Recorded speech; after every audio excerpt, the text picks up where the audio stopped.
Let's begin this live broadcast with the latest coming in on U.S. politics as Trump's impeachment saga at the Senate begins today.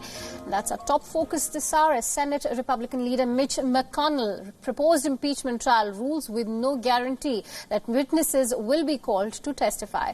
Meanwhile, President Donald Trump's legal team representing him at his impeachment trial has demanded that he is immediately acquitted by the Senate. In a brief, they called the impeachment a dangerous perversion of the Constitution. Trump's team advanced their first legal argument, saying that he should never have been impeached because his conduct over Ukraine does not amount to a criminal offense. Now, remember, Donald Trump has been accused of withholding aid to Ukraine until it probed his 2020 rival Joe Biden and his son Hunter Biden's business deals in the country.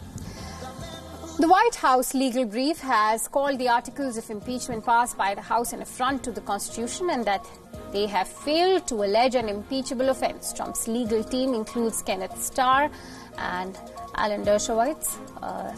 Now, Starr led the controversial investigation of Clinton's relationship with White House intern Monica Lewinsky that provided the impetus for the impeachment. The House has designated 7 impeachment managers who will prosecute the case against Trump in the Senate trial. The trial could, in theory, lead to Trump being removed from office, but a 2/3 majority of 67 votes in the 100-seat Senate is required to convict and oust Trump. With only 47 Democrats in the Senate, the precedent is widely expected to be cleared. However, Senate Minority Leader Chuck Schumer will likely try to force a vote requiring the Senate to call witnesses. Republicans have so far expressed unity in delaying decisions on witnesses until later in the trial. Meanwhile, President Donald Trump has left for Davos on the eve of his Senate trial.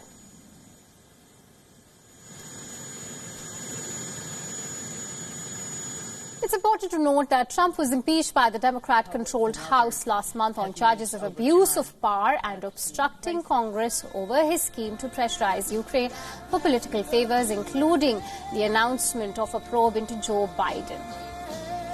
Let's quickly get in some perspective on everything that's happening in the Senate at the moment. And for that, I'm joined in by our correspondent, Kate Fisher, who's joining us live from Washington, D.C. Thank you so much, Kate, for eking out your precious time now. It's only the 3rd time in U.S. history that a president is facing an impeachment trial. A 171-page brief has been submitted by Mr. Trump's legal team as the first comprehensive defense of the president. What does it say? Well, as you mentioned there, its main driver is that they want this over and done with fast. They've asked the Senate to acquit him swiftly and swiftly reject the impeachment charges. Their main arguments, if you like, is that the articles of impeachment, the 2 articles that have been brought by the House, are constitutionally flawed.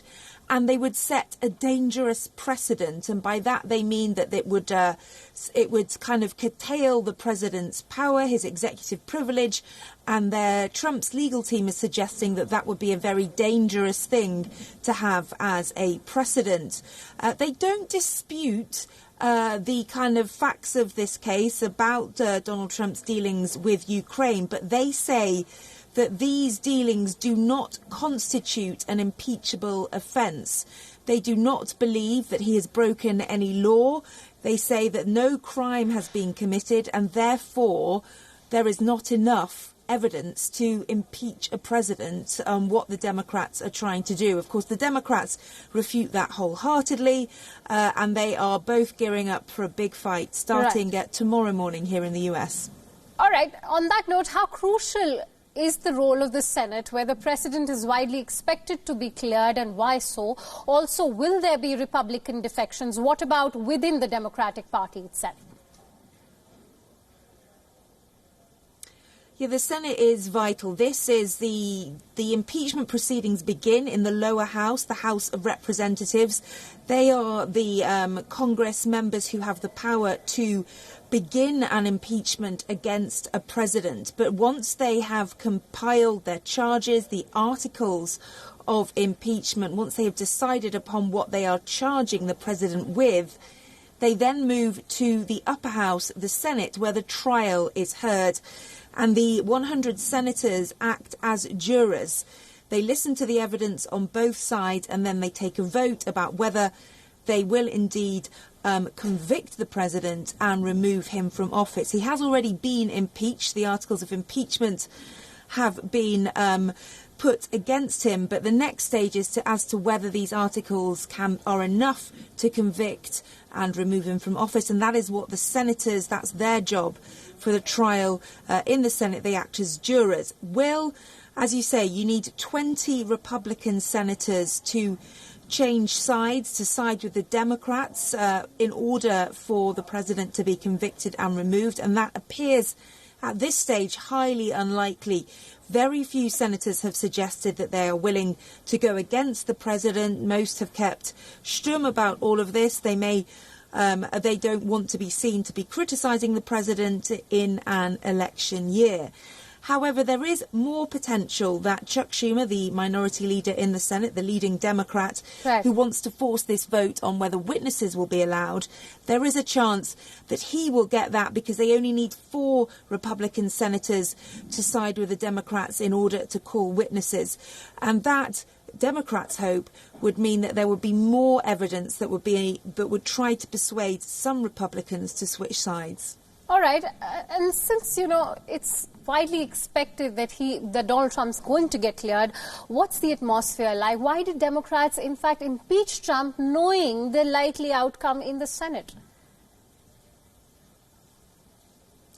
That is one of the questions that many people ask. I think Nancy Pelosi, who is the leader of the House Speaker and the leader of the Democrats in the House, decided that there was significant evidence, there was enough evidence to impeach the president. There was enough as well that the public could understand. It wasn't the Mueller report, which was a report into potential Russian involvement in the 2016 presidential election, which essentially cleared Donald Trump, was very difficult to explain to voters. It was complicated, it was slow moving, it was dense, whereas I think Nancy Pelosi thought that with this idea of this phone call with the Ukrainian leader, where it sounds like the president is offering a quid pro quo, withdrawing military aid and offering and a potential White House visit unless the leader of Ukraine starts this investigation into Joe Biden, President Trump's political rival, that the Democrats felt was much more clear, strong message that they could give to voters that this is why they believed that the president couldn't be trusted and had indeed abused his power and then obstructed Congress, because those are the 2 charges, the 2 articles of impeachment that the Democrats are bringing against President Trump. Right. Kate, last but not the least, what sort of an impact will a Senate trial now have on Trump's popularity, legacy and his 2020 presidential prospects? Well, many people believe that it will actually help his popularity in that his supporters, the people who've already voted for him and continue to be loyal to him, will just see this as another example of what they believe is the Washington elites, the swamp, ganging up against him, and it will just kind of strengthen their resolve to vote for him again in the next election. But when it comes to his legacy, Donald Trump is a man who does not like to be seen to be any negative press whatsoever. And as Nancy Pelosi has repeated several times, regardless of what happens in the Senate trial, Donald Trump has been impeached. He may not be removed from office, he may not be convicted, but he has been impeached, and that will remain as part of his legacy forevermore. It will be one of the first things that's talked about when people talk about Donald Trump, President Donald Trump in the future. It is for many people the only thing they really know about former President Bill Clinton. It is that strong an association. So I think for his legacy, it will have a big imprint. It remains to be seen whether it will actually affect his chances in the election in November.